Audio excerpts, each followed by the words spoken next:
I change my brain? Am I just a victim to who I am? I'm your host, Steve Sisler. Stay tuned for another episode of Behavioral Insights.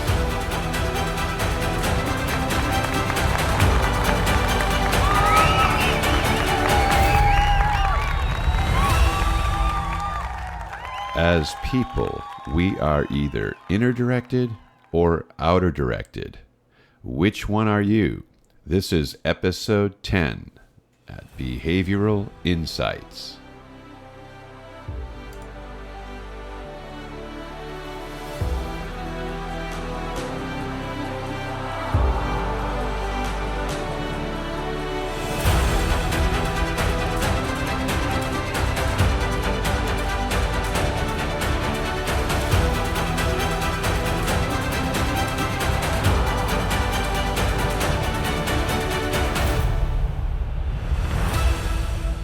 Are you inner directed or outer directed? That's our topic today. I want to go over outer direction first and just give you a brief description before I spend some time just rambling on about it. We measure here at the Behavioral Resource Group your inner or outer direction, or the levels of these two directives. Outer directed people, they favor the demands of the outside world, and by default they assume a subservient position to other people, world demands, and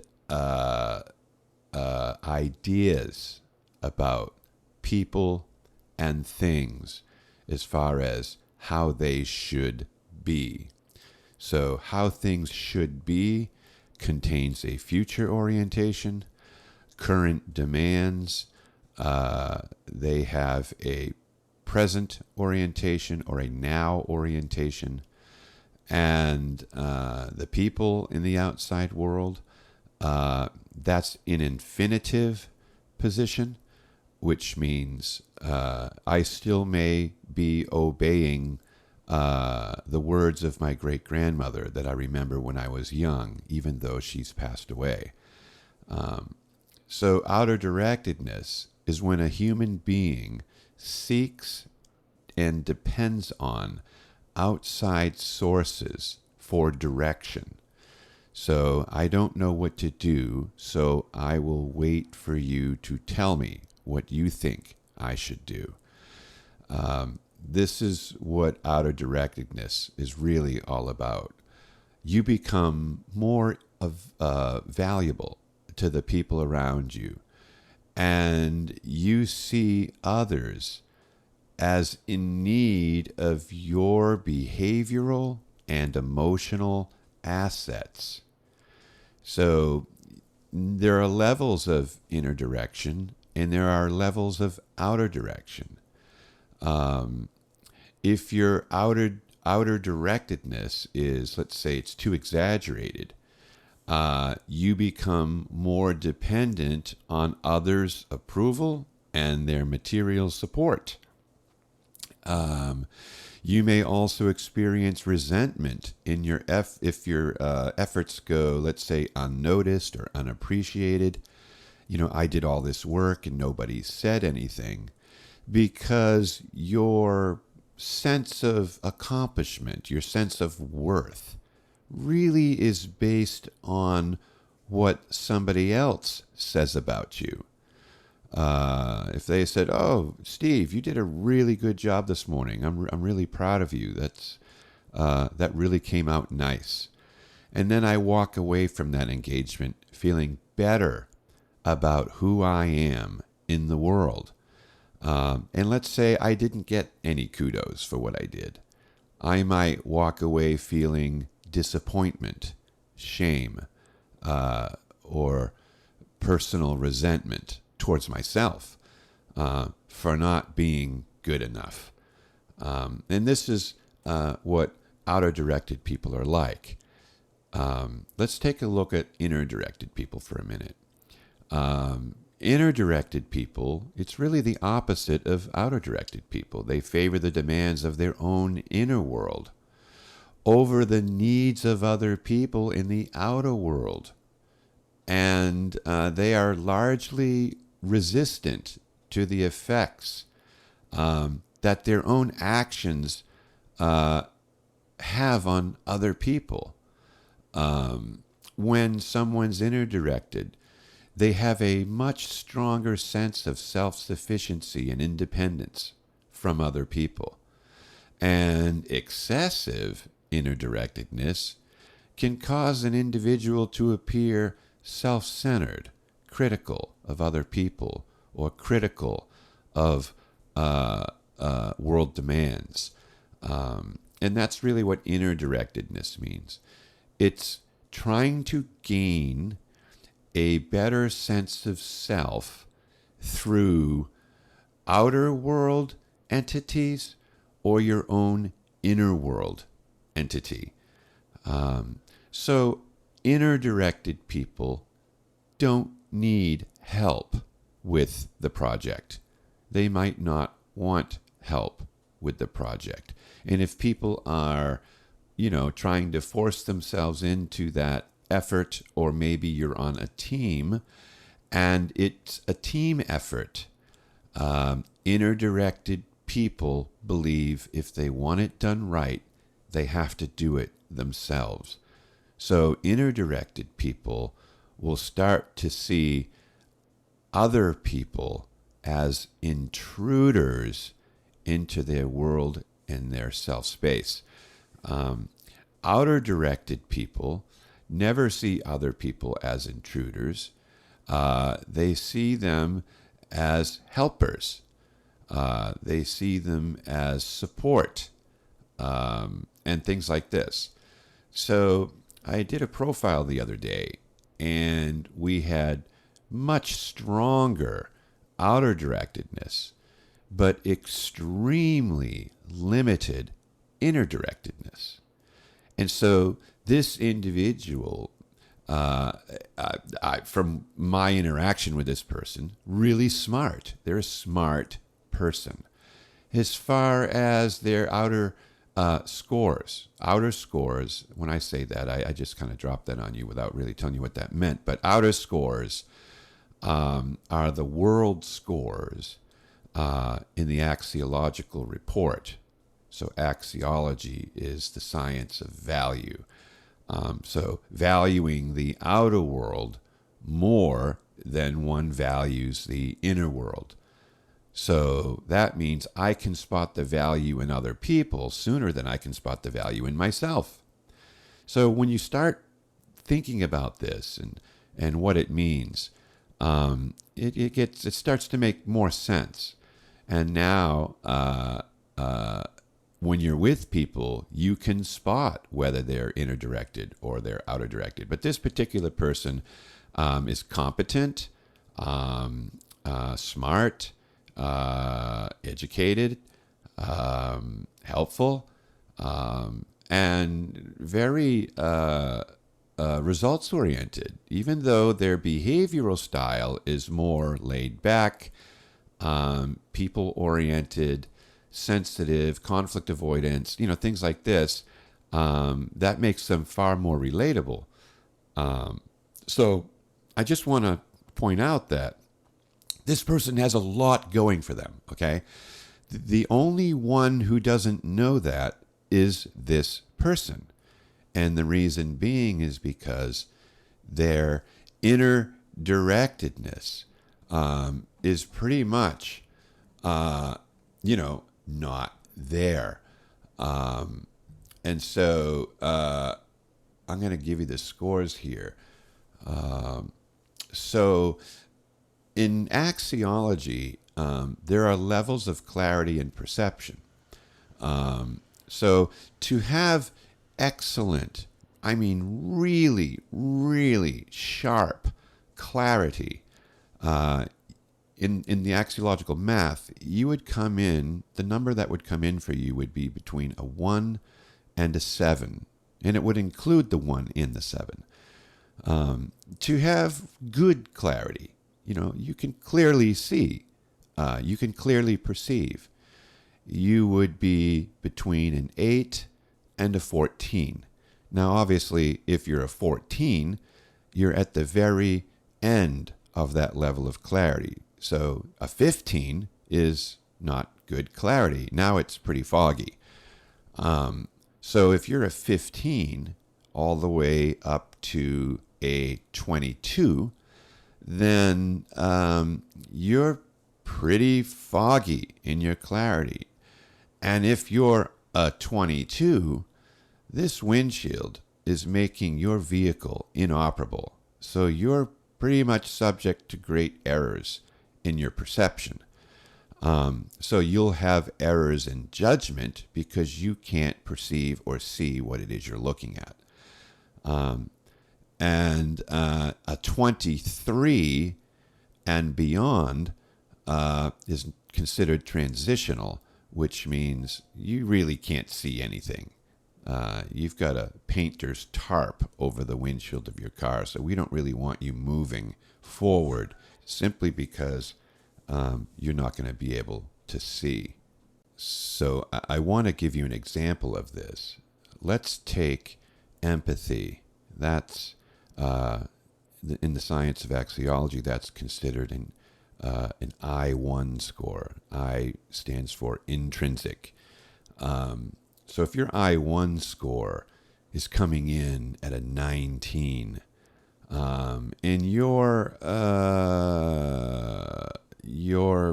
the hiring manager at an organization, and you've got somebody that you're interviewing, well, you really can't see that person. You're not able to perceive what that person is sensing and feeling and being.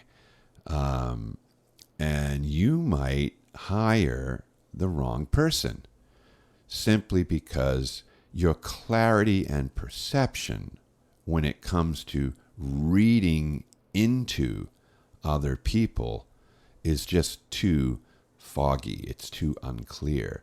So you have to rely on your bias, okay? And we all have one of those. So what if your bias is negative? No, because your clarity is diminished, you're stuck relying on your bias, which is what it is regardless of what you can see. So what we think isn't always what we see. So if your attention score or your bias is 85% negative, then you're going to not want to hire this person because you don't think maybe they're a good person. But the odds of you being right are 15%. So that's not good. Let's say your clarity level was a 5. So your clarity level is crystal clear. Then you likely will have a real strong perception of who you're talking to, what kind of person this is. You're able to see right into this person. And let's say your brain bias is 100% positive. Now you're seeing this person as much better than they actually are. Now, if they're a great person, based on whatever a great person means, then that's going to be fine. If they're not, you are going to have your judgment a little biased, meaning you're going to be looking for positive signals only. You're going to overlook any potential character flaws simply because you're a type of person who believes the best in people regardless of how they are actually performing. So let's say they were late to the interview. Typically that might be a good sign because this is a very important moment in their life and they missed it. And then they said to you, oh, yeah, the traffic was really bad. Then you're going to think, oh, yeah, no, that makes total sense. Yeah, so, okay, let's get started. And that's not a strike against them. If you're 85% negative in your bias, you might be thinking, okay, you're 34 years old, you've been living in this town for 17 years, and you haven't figured out traffic patterns yet. Okay, now, right or wrong, that's what they're going to think. So, depending upon the level of attention you're paying towards a person and whether that attention is negative or positive, then what you're doing is you're focusing on negatives or positives or both, which is what we call balanced. You see both sides of the coin, let's say. So anyway, I want to get back to this profile I'm looking at. So when it comes to empathy, so the S1 score, what we see is, they're very balanced. They're 50% positive in their attention and they're 50% negative in their attention. That's a good score because their clarity is over 80, which means it's a 8 in the real math behind the scenes here. So what's the opposite of empathy? Self-esteem. So let's take a look at their self-esteem. What's the clarity level on the self-esteem? A 20. Okay, remember what I said earlier. If you're between a 15 and a 22, it's not clear. And they're a 20, so they're, if you put not clear on a scale of between 1 and 10, and 10 is terrible, they're like an 8. So when it comes to their own self-value, they can't see it. So if I tell them, wow, you're really good at fill in the blank, they have to take my word for it because they don't see that at all. So their clarity is considered diminished when it comes to their own personal worth. Well, what was their attention score? It was 90% negative. Okay, what do we got going on now? They cannot see their own personal value. And if anybody points it out, they're only thinking about what's wrong with it. So they're focused on the negatives associated with their own self. Let's say, you ask them to do something that they've never done before. Odds are good they're going to immediately begin to feel inept and incompetent. Now, that doesn't mean they're going to tell you that because this person's outgoing. So no one's going to know this. But inside, they've already failed and they haven't begun yet. So they're more dependent on you helping them, praising them, comforting them, and things like this, because they can't do that for themselves, because when they reach in to that part of their brain that determines whether or not they're worth it, there's nothing there. So there's a failure to be able to pull themselves up by their own bootstraps. If I don't pull them out of the hole, they stay in the hole and look up to the sky and wish somebody would come get them out. Now, in the self-esteem platform, this can, in some, weird way, be an asset. and it's because you're consistently trying to improve upon yourself. So in that regard, it seems to be working for some, but not everyone. When I look at this person's role awareness, they're a 22. So we're talking borderline here, transitional. So they don't know what they're doing in the world as far as, a role goes. They're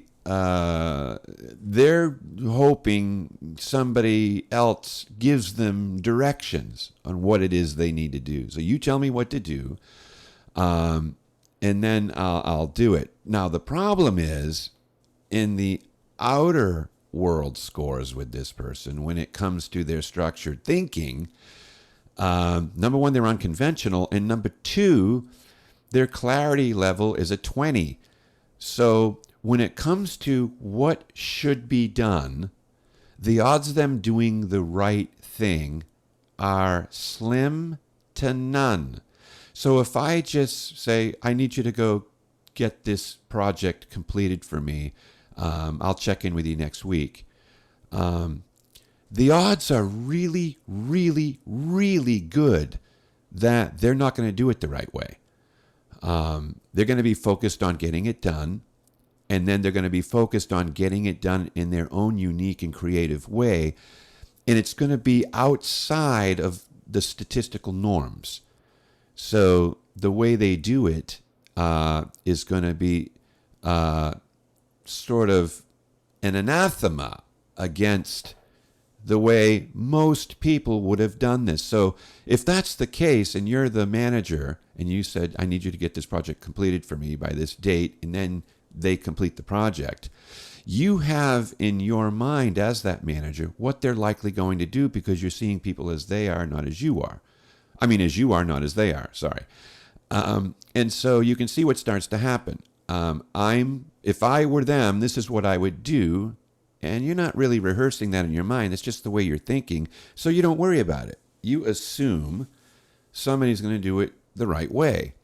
Now, you have to remember this assumption is life's lowest level of knowledge. But this is where people are, for the most part. We make these assumptions because our brain doesn't want to do any more work than it has to, especially in dealing with other people and challenges and things like that.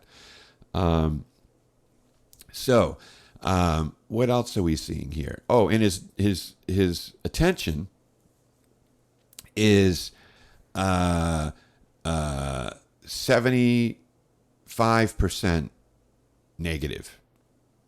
So when it comes to how things ought to be done, this person's only thinking about the downside to that. They're always challenging authorities. They're always challenging rules. They're always challenging norms. They consistently challenge everything that's expected.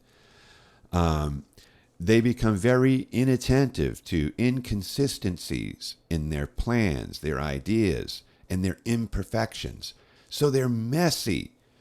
They're aloof to the disorder around them, and they actually contribute to the disorder. They become part of the disorder. They're usually disoriented and confused when things don't go as they planned because their plan was so out of sync with what, a practical person would do. But because they can't see what should be done, they don't know why it's not working. Now they're very frustrated. You take that frustration and you couple that with the low sense of self, now you've got a real problem. If I come to this person and I have to correct them because of what they did wrong, I might as well smash them in the face with a 2x4 and call them all kinds of terrible names, strip them naked, throw them out in the street. dump water on them and start laughing at them. That's what their brain starts to go through. So you really don't see all these potential issues until they start making mistakes. And then all hell starts to break loose. And so it's just very, very telling to be able to look inside of somebody's brain like this and see what's going on, what's likely going to happen. And when this happens, we can determine with a very high rate of accuracy how this is actually going to play out. And then when I look at this person's self-directedness, okay, and this also has to do with inner and outer directedness, their clarity in self-directedness is like, gosh, it's like a 30. So this is really, really unclear. So the shades are drawn. So when this person is thinking about what they're going to be doing and where they're going to be in 1, 2, 3, 4, 5 years, they really have no clue. They do not know where they are going to be in a few years. They have no idea where they're going to be in a few years, but they're focused on the positive. So they're all about it. They're all about potentially the wrong direction. What does that mean? They tend to impose on themselves situations and opportunities that do not naturally fit their nature. So they'll take a job they're not suited for. They'll be hoping to get a job they're not suited for. They'll tell themselves rational lies in an effort to support their ideal thinking, or where they believe they should be, or where they believe they're going in the world. When they complete a goal, they're going to lack feelings of accomplishment because they're not clued into what the final product was supposed to look like because they can't see into the future. So they end up locked into this unrealistic thinking about where they're going in the world. So their goals are out of sync, their vision's out of sync, and they begin to resist everybody who wants to give them advice about what they think they should be doing with their life. Because I can see that person's future far more clearer than they can see their own future. So when I bring it up, they resist it because it doesn't make sense to them. So this is a person that has no inner directedness, but they have tremendous outer directedness. They will have a job because a friend told a friend that they thought they might be good for the role. So they're hired, but the reason why they're hired is because they were able to receive that job from an outside source because they're dependent on the outside world. They're outer directed. If they get a position boost within the organization, it might be because somebody put in a good word for them. These types of things. If the company lays this person off, then they're basically let out of a car in the middle of the desert and they're just looking around. There's no sign of life. There's no stores. There's no gas stations. There's no phone. So they have to wait for somebody to drive by and pick them up. So these are the people that when things aren't going well, they start blaming the economy. They start blaming the president. They're outsourcing all the jobs because no jobs are showing up in my driveway because I'm dependent on outside sources for moving into the future. If you're inner directed, you're going to go make something happen. You're going to knock on doors. You're going to start walking if you were dropped off in the desert. You're going to pull out a compass and say, well, I'm just going to have to follow the North Star, or I'm going to have to do this because I know this, that, and the other, and where things are located. It may take me a little bit, but I'm going to get there. So they don't stand there hoping for a ride. They start walking. And if they get a ride, fine. If they don't, it's still fine. Okay. Are you inner directed or are you outer directed? Or are you a combination of some of each? When does this start to work against you? When your pendulum is too far to one side. In everything we do, we want balance. We want to be balanced in the way we think, in the way we do things. We don't want excessive expectations from outside sources, and we don't want excessive expectations from inside sources to where I don't need anybody's help. I do everything myself, and things like that. Because one can tend to be too critical and the other can tend to be too passive and overly optimistic about things they don't clearly understand. And they misjudge themselves. So that's our talk for today. Inner directedness and outer directedness. And I'm going to add this little piece here at the end. If you're interested in finding out where you're at, you can go to behavioralresourcegroup.com and you can send us a note.